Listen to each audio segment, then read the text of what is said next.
Sugar, honey, honey. It's yummy, delicious, and good. But if you overdo it, it can be also incredibly unhealthy. Dr. Milady Murphy is here from Shelton's Health and Wellness Center to talk to us about sugar. Dr. Murphy, you revealed something rather earth-shattering to me during the break, that not all sugars are created equal, right? You know what, Danny, just recently, this study that was sponsored by the National Institute of Health, and it was done by a molecular biologist and nutritionist, Dr. Stanford, out in UC Davis in California. What this study has unveiled is very powerful in that all sugars are not created equally in the way they respond to the body's biochemistry. That high fructose corn syrup and sucrose, those two sugars in this study increased the risk factor of heart disease very quickly within 2 weeks.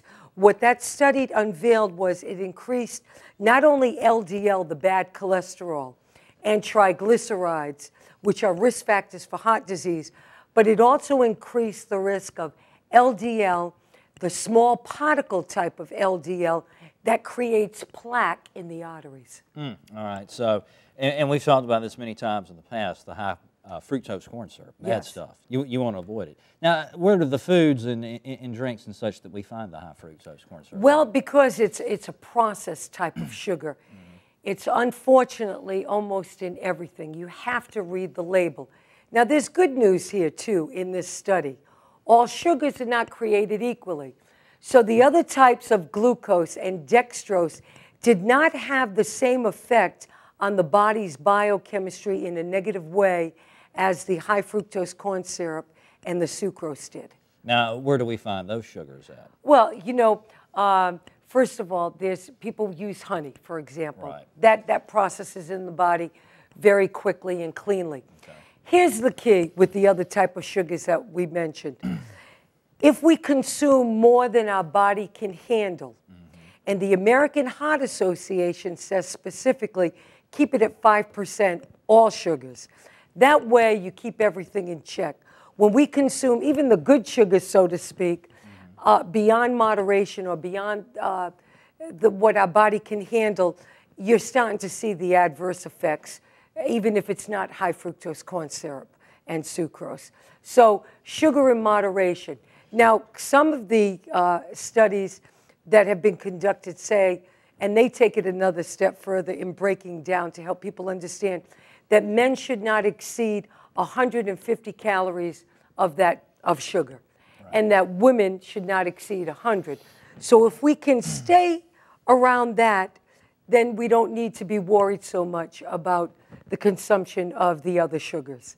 But you want to stay in that range. If not, we're starting to see the negative effects. Type 2 diabetes, heart disease, obesity. And obesity now and type 2 diabetes, even heart disease in kids as young as 10 years of age. And now we can understand why that correlation of these types of sugars found in these processed packaged foods that we're given even to our children is one of the major contributors.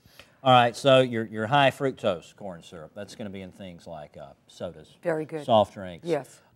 Processed foods, yes, probably candy bars, stuff yes, like that. Certain ones. All right, now your honey is going to be your better sugar. Yes. All right, and that's probably going to be fruits too, sweet fruits like oranges and apples. Well, and strawberries. Here you make an excellent point, and I'm proud of you here. If you were my student, you get an A for the day. Oh, there we go.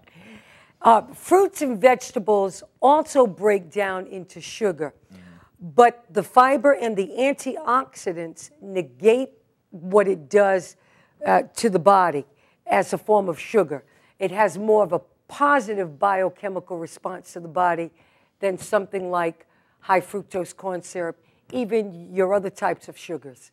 So fruits and vegetables that do ultimately break down into glycogen or glucose in the body, it doesn't have the same biochemical response because of the antioxidants, the types of fiber found in it, and for the body, it's more heart healthy. Does that make sense? That makes more sense. I hope I haven't confused our viewers out there. I think we're good. Either way, we're out of time. So, Dr. Murphy, it was great seeing you. Always a pleasure, Danny. Yes, ma'am. The Health and Wellness Center is located at Shelton State Community College. You can find out more about them online at sheltonstate.edu.